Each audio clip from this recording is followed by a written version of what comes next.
Hello friends, welcome to my YouTube channel S C coaching classes. तो आज मैं लेके आया हूँ आपके लिए और another series 200 plus the most important questions of Wordsworth for upcoming UP TGT and PGT English exam. तो दोस्तों, हमारी शेक्सपियर की सीरीज़ तो चल ही रही थी। आज मैं आपके लिए लेके आया हूँ वर्ड्सवर्थ के क्वेश्चंस। ये हम सीरीज शुरू कर रहे हैं वर्ड्सवर्थ की। तो वर्ड्सवर्थ भी दोस्तों हमारे शेक्सपियर की तरह एक कॉमन टॉपिक है टीजीटी और पीजीटी एग्जाम दोनों के लिए। तो मैं आज आपके लिए लेके आया हूँ कुछ अच्छे क्वेश्चन वर्ड्सवर्थ से रिलेटेड। अगर आपको मेरी वीडियो पसंद आए तो इस वीडियो को लाइक कीजिए, अपने फ्रेंड्स के साथ ज़्यादा से ज़्यादा शेयर कीजिए और मेरे चैनल को ज़्यादा से ज़्यादा सब्सक्राइब कीजिए, जिससे मैं आपके लिए और अच्छे अच्छे क्वेश्चन वैल्यूबल क्वेश्चंस लेके आऊँ आगे की नेक्स्ट वीडियोज़ में। चलिए, आज का हम टेस्ट पेपर 1 लेते हैं, जो कि जिसमें मैं आपके लिए वर्ड्सवर्थ के क्वेश्चन लेके आया हूँ। तो let's start with test paper 1।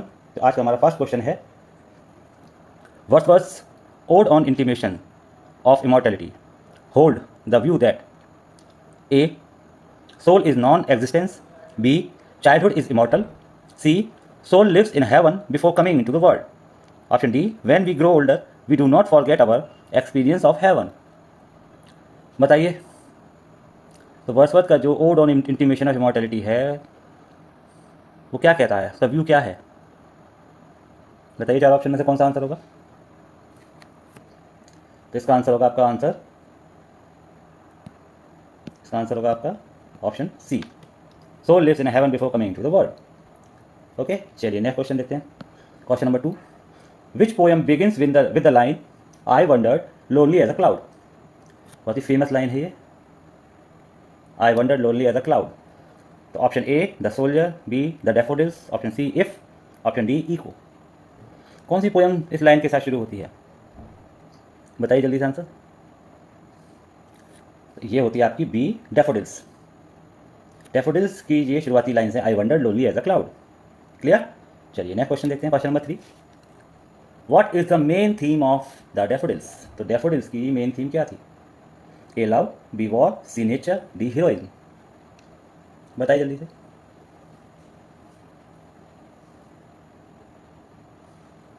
इसका आंसर है सी नेचर। वर्ड्सवर्थ की most of the poems related to nature.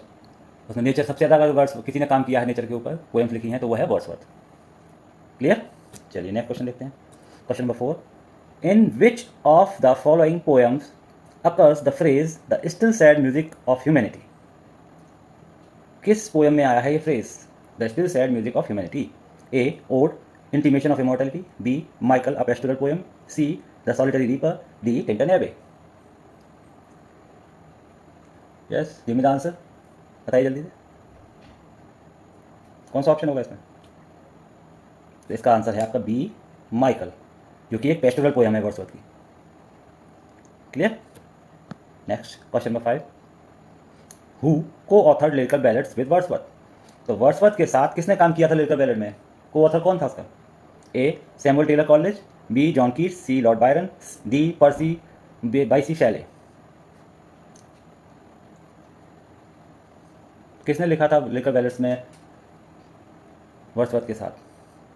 जल्दी बताइए। तो वो है आपका ए सैमुअल टेलर कॉलेज, जो कि वर्ड्सवर्थ के बहुत अच्छे फ्रेंड भी थे। क्लियर?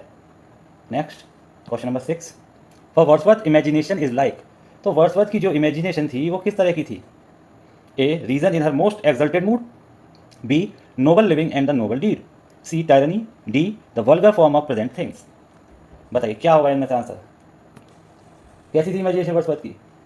अगर आपने वर्ड्सवर्थ की इमेजिनेशन के बारे में पढ़ा है तो आपको जरूर पता होगा क्या थी। ए ऑप्शन, बी, सी या डी? तो क्वेश्चन नंबर 6 का आंसर होगा B noble living and the noble deed.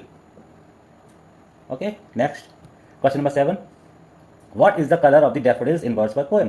तो वर्ड्सवर्थ की जो पोएम थी उसमें डैफोडिल्स का कलर क्या था? जो डैफोडिल्स फूल थे उनका कलर क्या था? A black, B golden, C yellow, D pink. बताइए। A black, B golden, C yellow, D pink. तो इसका आंसर होगा आपका सी येलो कलर थे। डैफोडिल्स कैसे कलर के थे? येलो कलर के। अब question number 8, poetry is the first and the last of all knowledge, it is as immortal as the heart of man, who said this. किसने कही थी ये लाइन? किसके वर्ड्स हैं ये? A P B Shelley, P V नहीं है, P B है, P B Shelley, S T Coleridge, C William Wordsworth, D John Keats. E नहीं आएगा, ये एस आएगा खाली, KEATS। हाँ, ये टाइपिंग की गड़बड़ी है। चलिए बताइए, चार ऑप्शन में कौन सा होगा answer? Poetry is the first and the last of all knowledge, it is as immortal as the heart of man, who said this. तो ये फेमस लाइन्स किसकी हैं? सी विलियम वर्ड्सवर्थ की। देखिए चलिए, वर्ड्सवर्थ की सीरीज चल रही है तो आप आराम से पहचान लेंगे वर्ड्सवर्थ की है ये लाइन्स, लेकिन जब मिक्स क्वेश्चन आएंगे पेपर में तो आपको पहचानना पड़ेगा किसकी है लाइन, तो इसे ध्यान रखिएगा। Question number 9, which poem by Wordsworth is about his sister Dorothy. किस पोएम में वर्ड्सवर्थ ने अपनी बहन जो है डोरोथी के बारे में बताया है, कहा है वहाँ पर? A Lucy Gray, B Tintern Abbey, C the solitary reaper, D Michael. इन चारों पोएम में से किस में कहा है या किसके सिस्टर के बारे में उन्होंने अपने बताया है? क्या नाम था उनकी सिस्टर का? Dorothy Wordsworth. बताइए क्वेश्चन नंबर 9 का आंसर। इसका आंसर है आपका बी टिंटन एबे। टिंटन एबे में वो बताते हैं अपनी बहन के बारे में। Next question number 10, where did Wordsworth first present his on present his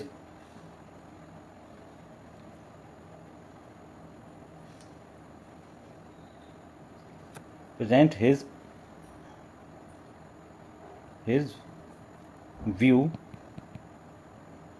on nature and function of poetry। तो where did Wordsworth first present his views on nature and function of poetry? A in separately brought out supplement, B in table talk, C in an advertisement appended to the first edition of Lyrical Ballad, D in a rejoinder to Coleridge's contention। बताइए इसका answer क्या होगा चार option में? तो question number 10 का answer होगा C in an advertisement appended to the first edition of lyrical ballads. Question number 11, where did Wordsworth go to school. तो वर्ड्सवर्थ अपने जो स्कूल गए थे वो कहाँ पर था स्कूल? क्या नाम था? ए ईटन, बी हैरो, सी हॉकशेड, डी रग्बी। कौन सी जगह थी जहाँ वो अपने फर्स्ट स्कूल गए थे? तो वो जगह थी हॉकशेड। ओके, ऐसे क्वेश्चन पूछ लेता है। Question number 12, which of the following is not a poem by Wordsworth. देखिए नॉट है, इसका बड़ा ध्यान रखिए, क्वेश्चन पेपर में इस तरह क्वेश्चन जरूर आते हैं, तो नॉट या इन चीज़ों का ध्यान रखिएगा, ये शब्द ध्यान से पढ़िएगा क्वेश्चन को, जल्दबाजी में आंसर नहीं लगाइएगा। विच of the following is not a poem by Wordsworth? A the rime of the ancient mariner, be the daffodils, see the prelude, D Tintern एबे। बताइए कौन सी इसमें से पोएम नहीं है वर्ड्सवर्थ की? तो देखिए बी है वर्ड्सवर्थ की, सी भी वर्ड्सवर्थ की है, डी भी वर्ड्सवर्थ की है, तो कौन सी नहीं है? ए नहीं है। तो हमारा राइट आंसर क्या होगा? ए। ये किसकी है? The rime of ancient mariner, William Wordsworth friend, ST. Coleridge. ST. Coleridge की पोएम है the rime of the ancient mariner. चलिए नेक्स्ट क्वेश्चन देखते हैं। Question number 13, what is the relationship between man and nature in Wordsworth poetry. तो Wordsworth की जो poetry है उसमें क्या रिलेशन है between man and nature? A conflictual, B harmonious, C indifferent, D competitive. बताइए जल्दी से आंसर, कैसा रिलेशन है वर्ड्सवर्थ की पोइट्री में मैन एंड नेचर के बीच? तो इसका आंसर होगा आपका B harmonious. Okay, next question number 14, in which poem does Wordsworth describe a visit to the rooms of monastery. किस पोएम में वर्ड्सवर्थ ने मोनास्ट्री के रूम्स को डिस्क्राइब किया है? जो मोनास्ट्री खत्म हुई थी उसके बारे में कहाँ डिस्क्राइब किया है? A the daffodils, B Tintern Abbey, C Michael, D the solitary reaper. कहाँ बताया है मोनास्ट्री के बारे में?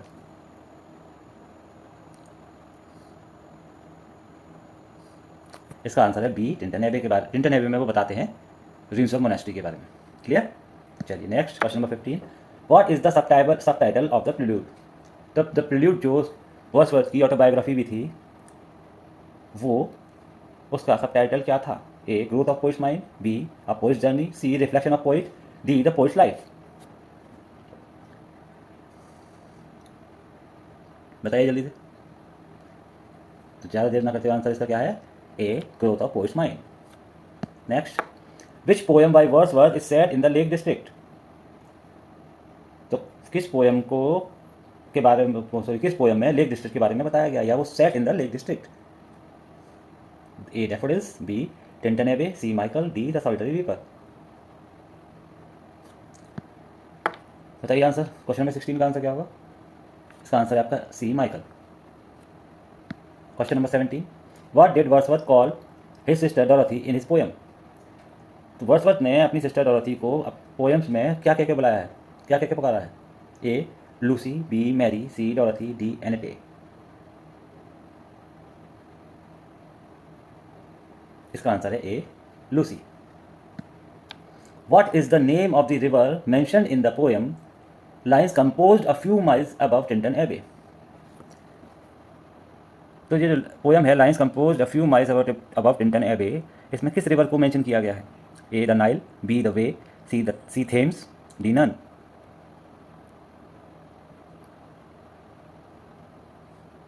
कौन सी रिवर है जो आई है टिंटन एबे में, जिसका डिस्कस किया गया है, इसके बारे में बताया गया?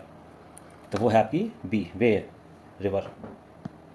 Question number 19, in which of the poem do we get the reference of Proteus and old Triton? देखिए बहुत इंपॉर्टेंट क्वेश्चन है, इस तरह के क्वेश्चन बहुत अच्छे क्वेश्चन हैं ये, इनको देख लीजिएगा ध्यान से। A ode to the west wind, B ode to a nightingale, C the world is too much with us, D ode on a Grecian urn. तो कहाँ पे आता है इनके बारे में जो है प्रोटियस एंड ओल्ड ट्राइटन, किस पोएम में आता है इनका, कहाँ बताया गया, किस पोएम में इनके बारे में बताइए। क्वेश्चन नंबर 19 का आंसर, इसका आंसर होगा C, the world is too much with us. Question number 20, Wordsworth first poem and evening walk. देखिए एक क्वेश्चन इसमें और बन गया, इवनिंग वॉक उसकी क्या थी, वर्ड्सवर्थ की फर्स्ट पोएम थी। Shows the influence of poets Rosset, Roucher and Delille on him. A Italian, B French, C Greek, D Roman.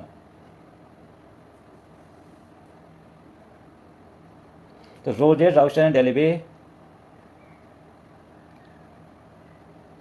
से इन्फ्लुएंस होकर उसने इवनिंग वॉक लिखी थी। वो कौन से कैसे थे राइटर, किस कहाँ के थे ये रोजेट, राउशर एंड डेलिबे, कैसे कौन के राइटर थे? तो ये थे आपके B French. Question number 21, in which year was Wordsworth appointed poet laureate? देखिए पोइट लॉरिएट पर क्वेश्चन आ जाते हैं, किसी के बारे में पूछ सकता है। तो वर्ड्सवर्थ कब हुए थे पोइट लॉरिएट? ए 1839, बी 1843, सी 1850, डी 1855। इसका आंसर होगा बी 1843। आई थिंक ये वर्ड्सवर्थ 1843 में बने थे और ये 1850 तक रहे थे। Okay, next question number 22, will no one tell me what she sings, perhaps the plaintive numbers flow the above mentioned lines appear in. A true love, B the unchangeable, C the solitary reaper, D Lucy Gray. बताइए इसका answer. Will no one tell me what she sings, perhaps the plaintive numbers flow, ये lines कहाँ पे आई हैं, किस poem में आई हैं? बताइए क्वेश्चन नंबर 22 का आंसर जल्दी से। तो 22 का आंसर है C, the solitary reaper. Next question number 23, the line the soul was like a star and dwelt apart appears in. तो जो लाइन्स हैं ये कहाँ पे आती हैं, किस पोएम में आती हैं? A London 1802, B the dynast, C the unchangeable, D a consolation. बताइए 23 का आंसर जल्दी से बताइए। तो ये लाइन्स आती हैं आपकी A London 1802। Next question number 24, which poem by Wordsworth is about a girl who gets lost in a snow storm. तो वो लड़की जो बर्फ़ के तूफान में खो जाती है, किस पोएम में बताया है उसके बारे में?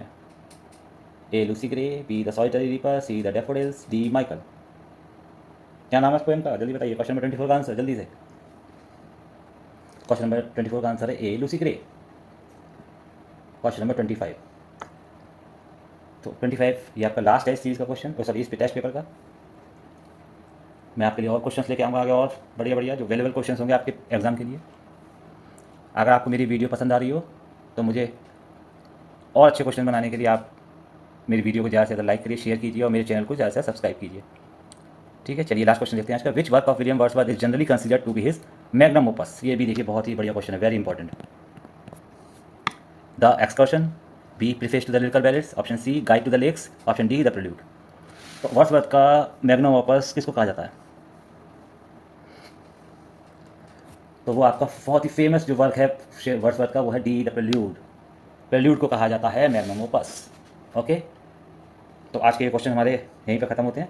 नेक्स्ट वीडियो में फिर मैं आपके लिए लेके आऊँगा अगले 25 क्वेश्चंस, और आई होप आपको ये क्वेश्चन पसंद आ रहे हैं, और बढ़िया क्वेश्चन लेके आने की कोशिश करूँगा। आपको अगर ये इस क्वेश्चन के बारे में कुछ भी सजेशन देना है या कोई आपको किसी क्वेश्चन पे क्वेरी हो तो आप मेरे कमेंट सेक्शन में जाके भी कमेंट कर सकते हैं।